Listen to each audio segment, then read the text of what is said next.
Gimana sih cara menentukan dana darurat? Yang pertama adalah kita lihat dulu. Satu, saat ini tuh kita statusnya apa? Oke, sudah berkeluarga kah? Sudah punya putra-putri kah? Atau kita masih single? Dari urutannya nih Bun, ada investasi, asuransi, asuransi, sama dana darurat. Dari ketiga itu nih, prioritasnya tuh atau urutannya tuh mana dulu? Urutnya mana dulu? Iya. Oke.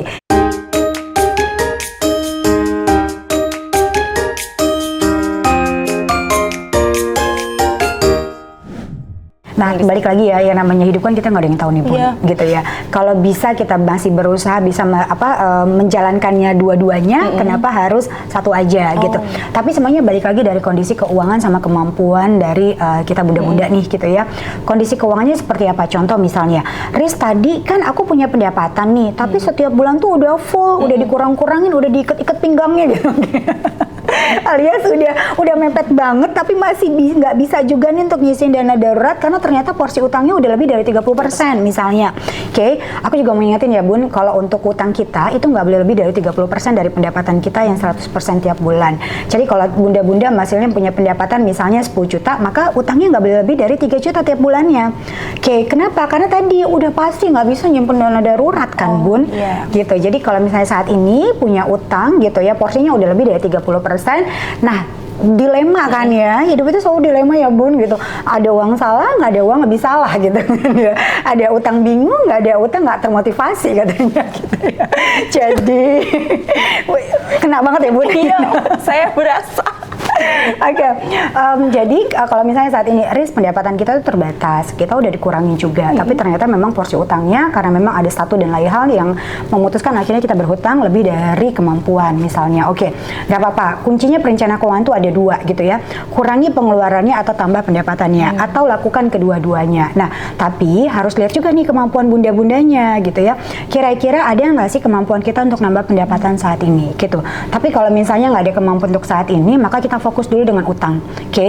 Tapi selagi kita mempersiapkan untuk melunasi utang ini, gitu ya, kita juga ayo buka link. Gabung kan ada di komunitasnya Hai Bunda nih, ya kan? Banyak banget peluang, kemudian buka link, siapa tahu nanti dapat rezeki kan, gitu. Kalau kita linknya luas, kita punya tujuan yang baik, gitu ya, otomatis semesta juga pasti ngedukung nih, ngebuka jalan untuk kita nambah pendapatan, gitu ya. Nah, ketika nanti ada penambahan pendapatan, baru nih pelan-pelan, gitu ya, kita siapin sih dana darurat, gitu. Makanya tadi aku bilang di awal, dana darurat nggak harus langsung dalam jumlah besar tuh enggak. Paling nggak dalam jumlah kecil, tapi itu rutin dan kita konsisten. Terus kita juga punya komitmen bahwa oh iya dana darurat ini penting banget. Gitu. Maka ketika kita udah tahu tujuan keuangan kita itu ada di mana, biasanya sih kita termotivasi ya untuk nambah pendapatan gitu. Biasanya ya gitu. Tapi ya nggak tahu juga nih. Nah, makanya tadi balik lagi dari seberapa sih Bunda nyaman dengan kondisi keuangan saat ini yang begitu banyak utangnya. Kalau nggak nyaman yuk lakukan perubahan, sisihkan pelan-pelan sambil melihat peluang pendapatan. Tapi kalau misalnya peluang pendapatannya masih belum juga bisa ada nih gitu ya, belum terwujud, ya udah fokus dulu dengan utang pelan-pelan. Gitu. Jadi kembali ke kondisi masing-masing keuangan keluarga Bunda gitu ya. Gak bisa sama rata. Ya udah deh saklek, ya udah bayar utang dulu, cicilan selesai dulu baru dana darurat. Oh itu enggak ya. Enggak ada yang rumus yang saklek banget tuh enggak. Karena kan ada tipe orang yang mungkin oh ya udah aku mau bayar utang, tapi aku juga mau siapin dana darurat karena aku merasa nggak nyaman kalau nggak punya dana darurat. Ya nggak apa-apa juga gitu ya. Artinya nanti kita berpikir bahwa oh iya kalau aku nyiapin dalam dua-duanya berarti aku mesti tahu kapan sih utang ini akan lunas, kapan sih dana darurat ini akan terbentuk. Oke, kalau mau dua-duanya segera terbentuk maka strateginya adalah nambah pendapatan. Nah, berapa nih nambah pendapatannya? Tergantung tadi berapa yang kita butuhkan untuk si pelunasan utang maupun untuk dana daruratnya. Oke, gitu, banyak banget ya, udah masuk nih. Semoga saya bisa menerapkan setelah ini Bun gitu. Karena tadi ngomongin dana darurat tuh agak sedikit miris ya. Karena memang kalau berdasarkan fakta hanya 15% gitu ya masyarakat kita yang siap akan si dana darurat. Sisanya 85% ya darurat dananya deh gitu. Darurat everyday. Nah mungkin boleh ini nggak sih Mbak, ada nggak waktu yang kapan nih kayaknya kita mau mengumpulkan di 12 dana darurat ini gitu ya untuk bunda yang menikah dan punya anak gitu ya. Misalnya ya udah target setahun atau misalnya ada nggak sih kayak target-target tertentu atau sebaiknya Gak usah targetin, yang penting 12 kali aja gitu. Oke, nah balik lagi ya Bun, karena tujuan keuangan kita itu kan banyak, karena kita kan alirannya Doraemon ya, mau ini mau itu banyak sekali gitu ya. Jadi karena pendapatan kita juga terbatas, waktu kita juga terbatas, dengan tujuan kita banyak. Ada dana pendidikan anak, baru masuk TK, masuk lagi SD, dari SD masuk lagi SMP, itu baru anak pertama ya, belum lagi anak kedua, ketiga. Iya Bun. Jadi kalau tujuan keuangan kita banyak, ada baiknya kita terbiasa dengan target. Oke. Ya, karena kalau misalnya kita nggak punya target tuh, ya udah santai aja, ya udah gampang aja, ya udahlah mengalir aja, ya udah artinya mengalir terus nanti gitu ya. Jadi karena memang tujuan keuangan kita banyak, waktu kita terbatas, pendapatan kita juga terbatas, harus terbiasa dengan target ya Bun. Contoh misalnya, oke, target aku adalah dana darurat 30 juta, berdasar kondisi keuangan saat ini, setelah dicek gitu ya kemampuannya, misalnya hanya bisa saving setiap bulan 1 juta, berarti 12 juta per tahun gitu kan ya. Maka ya udah deh, aku gimana caranya aku dalam waktu 1 tahun ini 30 juta aku dapetin. Oke, nggak apa-apa 1 juta dulu, 1 juta dulu tiap bulan rutin. Sembari nanti tadi lihat peluang. Gitu. Karena kita harus cepet nih, kita harus punya target. Karena kalau nggak punya target, dana darurat belum. Bentar lagi si Ade mau TK. Si kakak mau SD. Rumah ada yang harus dibenerin. Apa nggak kena mental ini Bun gitu? Pusing Bun, pusing. Pusing ya Bun. Nanti ujung-ujungnya begitu scroll sosial media. Kenapa ya suami aku kayak gini? Kenapa nggak cari suami yang lain gitu? Kan nggak mungkin ganti suami kan Bun gitu. Jadi ya tadi lah ya, harus punya target. Kalau nggak punya target agak sedikit repot nanti kondisi keuangannya. Oke, penting Bun untuk punya target. Kayak ya udahlah setahun kumpulin 12 kali. Lalu kalau misalnya tadi kan kita udah ngomongin cicilan hutang gitu dan dana darurat juga. Nah, dari urutannya nih Bun, ada investasi, asuransi, asuransi sama dana darurat. Dari ketiga itu nih, prioritasnya tuh atau urutannya tuh mana dulu? Urutnya mana dulu? Oke. Nah, ini buat bunda-bunda yang sering mungkin ya ikut webinar, seminar, perencana keuangan gitu ya. Biasanya kita tuh punya yang namanya piramida perencana keuangan. Ada 5 tahapanan nih Bun ya. Jadi ada pondasi dasar gitu ya, baru nanti kita naik-naik. Nah, kalau tadi pertanyaannya, Riz kan tadi ada investasi, kemudian ada asuransi, ada dana darurat, mana dulu yang lebih utama? Yang pertama, di piramida yang pertama ini adalah tadi gitu ya, yang namanya investasi, dana darurat, asuransi nggak akan bisa kita punya kalau nggak punya pendapatan, betul ya? Betul. Jadi atur dulu pendapatannya, kemudian kurangin utangnya, ini pondasi yang pertama. Setelah udah diatur, naik ke level yang kedua gitu ya. Nah, di level kedua ini kita bicara all about tentang mitigasi resiko. Mitigasi resiko itu apa? Yang pertama kita punya dana darurat, yang kemudian yang kedua kita punya asuransi. Jadi asuransi dan dana darurat ini masuk ke dalam kategori yang kedua. Kita bicara tentang mitigasi resiko. Setelah dia udah aman, baru naik yang ketiga, kita bicara tentang investasi. Kenapa harus berjenjang? Kayak ibarat gini, kita bangun rumah gitu ya, nggak mungkin kan bangun rumah, Pak bangun ya langsung atap, kan nggak mungkin ya, begitu hujan langsung brer gitu ya. Nah, sama dengan filosofinya dengan keuangan kita. Jadi bangun dulu pondasinya, punya pendapatan, diatur, dikelola utangnya, kemudian dilengkapin dengan mitigasi resiko, punya dana darurat, kemudian punya asuransi, kemudian baru kita naik ke posisi ketiga, itu kita punya investasi. Kenapa? Karena logiknya begini, kalau pondasinya kita kuat, once terjadi resiko, investasi kita nggak perlu turun.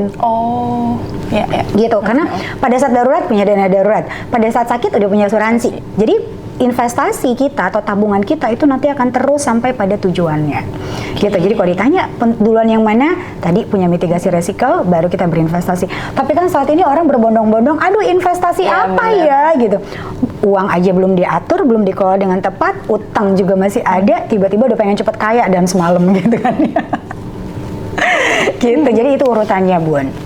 Urutannya adalah dana darurat beriringan dengan asuransi, lalu baru investasi. Jadi ketika kita udah dana darurat udah terkumpul, asuransi juga udah punya, baru mikirin investasi. Baru kita fokus ke investasi. Berarti nggak boleh ngelangka. Ya udah deh, asuransi nggak punya, aku yang penting ada investasi gitu.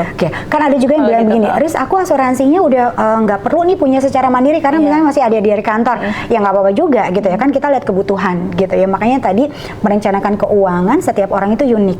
Tergantung dari kenyamanannya, tergantung dari posisinya, tergantung dari kebutuhannya juga, sama tujuannya. Jadi contoh misalnya, Riz aku belum punya nih secara mandiri gitu kan ya asuransinya, tapi dana darurat udah ada gitu. Tapi gitu ya, aku punya nih perlindungan dari kantor. Terus gimana dong gitu? Ya nggak apa-apa Bun, kalau misalnya saat ini Bunda udah punya dari kantor ya nggak apa-apa. Tapi mesti dipikirin ya, yang namanya dari kantor itu fasilitasnya berupa pinjaman pada saat kita bekerja di sana. Jadi mau tidak mau pelan-pelan kita harus punya sih secara mandiri gitu, jadi biar lebih aman. Oke. Gitu. Berarti lapisannya banyak ya Bu. Lapisannya Kalau di banyak ya, Bun. iya di Betul. breakdown satu-satu ya. Misalnya kayak Ya. asuransi aja kita harus punya mandiri, nggak ngandalin yang lain gitu ya. Betul. Dana darurat kita juga harus punya mandiri. Karena kalau kita balik lagi ke konteks financial freedom atau mandiri secara keuangan, artinya dengan pendapatan yang ada kita terima setiap bulan, gimana caranya kita create, kita anggarin supaya apapun yang akan kita keluarkan itu kita bisa penuhin dari pendapatan kita. Jadi ada pun tiadanya misalnya dari fasilitas dari kantor atau misalnya THR ataupun bonus, kita masih bisa tuh mencapai tujuan keuangan kita. Kan kalau kita bicara idealnya seperti itu kan Bun? Gitu. Bener banget. Nah, ngomongin dana darurat, kalau keluarga nih, orang tua dan anak gitu, 1 atau 2 gitu, udah 12 nih.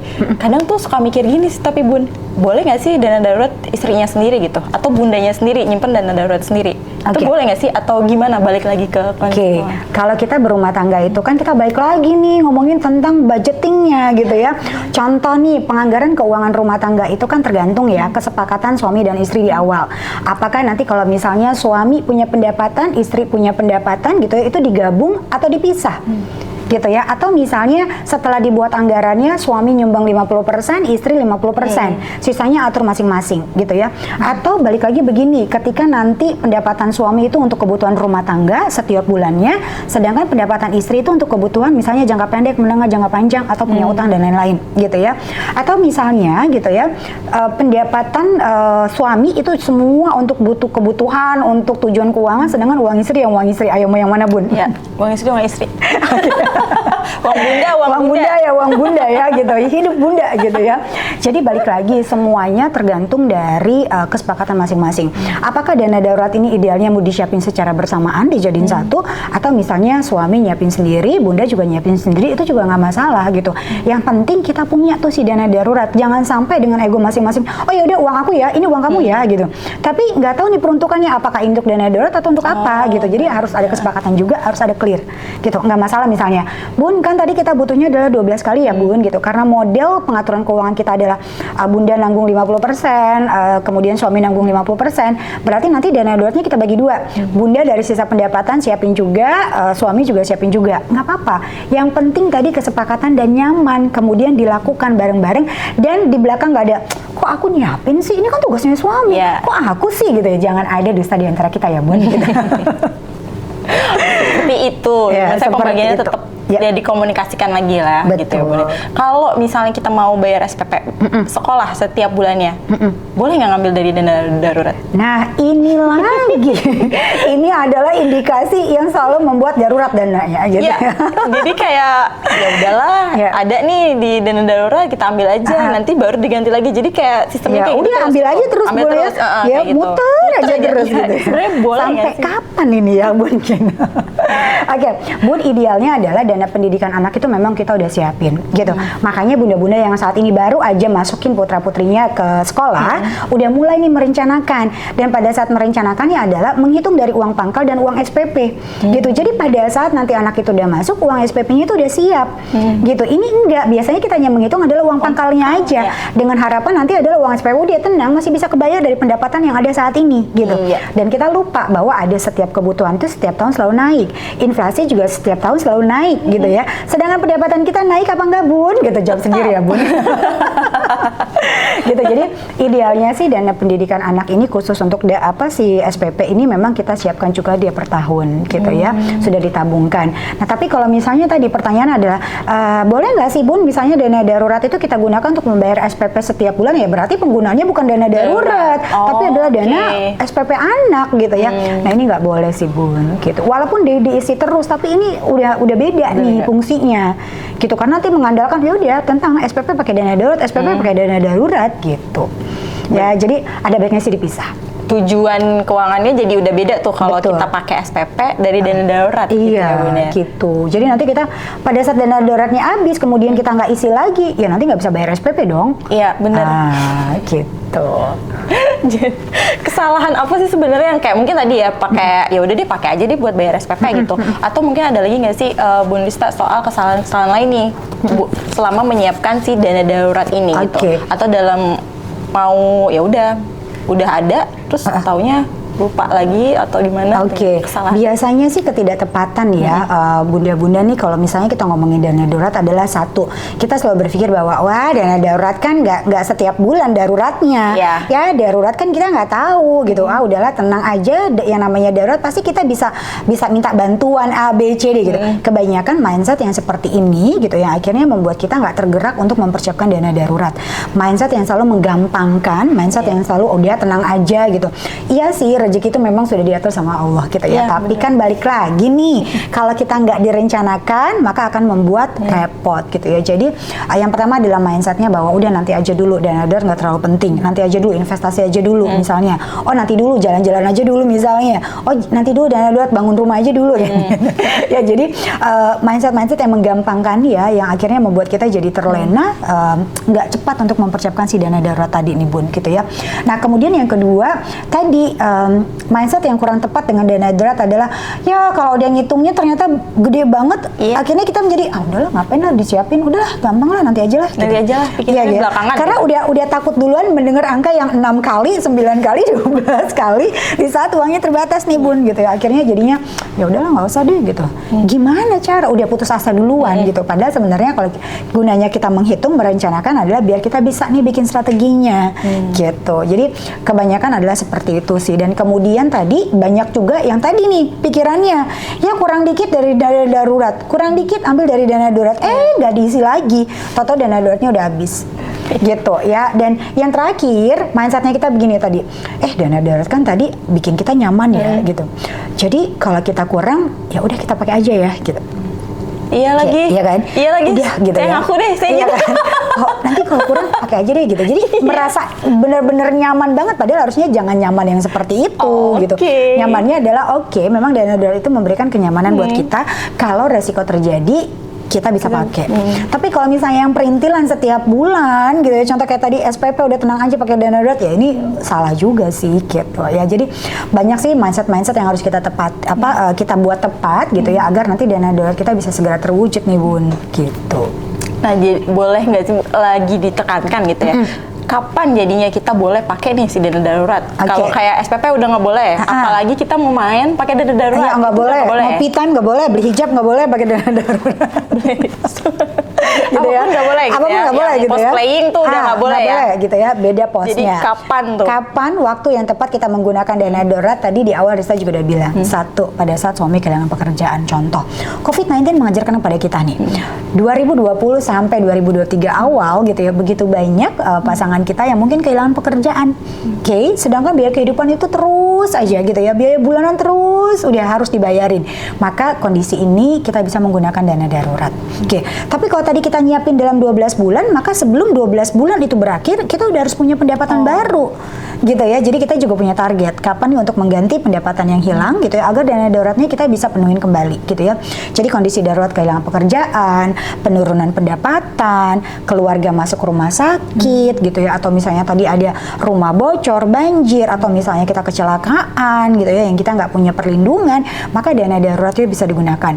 Jadi dana darurat itu adalah sebuah kondisi gitu ya, kondisi darurat yang membuat keuangan kita butuh dalam skala besar, bukan dalam skala kecil. Maka dana darurat kita bisa dikeluarkan.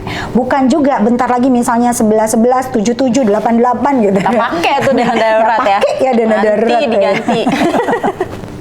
Gitu Bun. Jadi benar-benar yang kondisinya adalah darurat.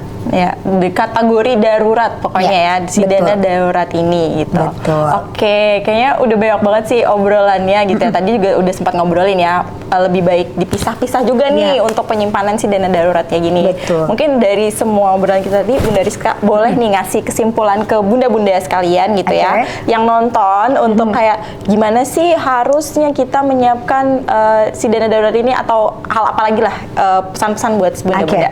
Bun, masih aman? Oke, Bun, Rita cuma mengingatin gini, keuangan yang sudah direncanakan aja masih berpotensi untuk gagal, apalagi kita yang tidak merencanakan sama sekali. Nah, dana darurat ini adalah pondasi penting yang kita harus punya pada saat kita sedang merencanakan keuangan. Apalagi bunda-bunda yang saat ini masih punya anak yang usia kecil atau usia sekolah gitu ya, artinya penting sekali kita punya dana darurat. Kemudian apalagi nih kalau misalnya ternyata sumber pendapatan kita adalah dari suami aja. Nah, penting sekali juga kalau terjadi resiko dengan pasangan kita, kehilangan pekerjaan atau misalnya pass away dan lain-lain, ini juga repot nanti Bun gitu ya. Jadi penting sekali untuk kita segera merencanakan keuangan kita, kemudian kita penting sekali punya dana darurat yang tadi kalau single 6 kali, menikah 9 kali, kalau punya putra-putri 12 kali. Dan nggak perlu repot dan nggak perlu takut juga bahwa wah nanti harus dalam jumlah besar, enggak. Mulai aja dulu dengan nilai yang terkecil, kita membangun kebiasaan baiknya, kemudian habitnya kita bentuk, mindsetnya kita rubah pelan-pelan, sembari bunda-bunda juga melihat peluang apa sih yang bisa kita lakukan untuk nambah pendapatan agar dana darurat tadi bisa segera terwujud. Bun, lebih baik kita menyiapkan daripada nggak sama sekali, karena jangan sampai kita membuat kita menjadi menyusahkan orang lain karena tadi kita kurang merencanakan, terutama dari sisi dana darurat. Risa cuma mengingatin sekali lagi, kalau bukan kita yang aware dengan keuangan kita, siapa coba Bun? Gitu. Oke, seru banget obrolan bersama Bunda Rista kali ini. Jadi kayak belajar banyak banget sih. Aku juga kayak, oh ada hal-hal baru lagi nih yang kayaknya salah nih ternyata selama ini dilakukan dalam menyiapkan dana darurat. Gitu. Jadi intinya dana darurat itu adalah sebuah dana yang memang kita harus siapin. Kayak ibarat bunda-bunda punya payung di rumah, belum tentu kepakai, tapi pada saat hujan, badai segala macem gitu ya, payungnya bisa digunakan. Begitu juga sih tugasnya dana darurat gitu ya. Jadi sepenting itu kita punya dana darurat. Tapi kalaupun memang saat ini memang terbatas, ya nggak perlu repot juga, nggak perlu takut juga, nggak perlu merasa minder juga gitu ya. Kalau kita ada kemauan, kita mau berubah, pasti selalu ada jalan Bun. Menyentuh hati ya pesannya bunda-bunda. Terima kasih. Kalau udah dikasih pesan nggak menyentuh hati juga nggak punya dana darurat, repot sih gue. Gitu. Gimana ini jadi? Gitu. Oke, terima kasih kepada Bunda Rista untuk ngobrol-ngobrolnya, sharing-sharingnya untuk bunda-bunda semuanya. Nah, untuk bunda dan ayah, terima kasih juga sudah menonton Bunda Talks episode kali ini tentang dana darurat. Lalu jangan lupa untuk tetap like, komen, dan juga subscribe. Atau mungkin mau kasih ide apa lagi dan siapa gitu yang mau diundang untuk ngobrol-ngobrol di Bunda Talks. Aku Firly Nabila dan Bunda Rista pamit. Mohon maaf apabila ada salah kata. Sampai jumpa di Bunda Talks berikutnya.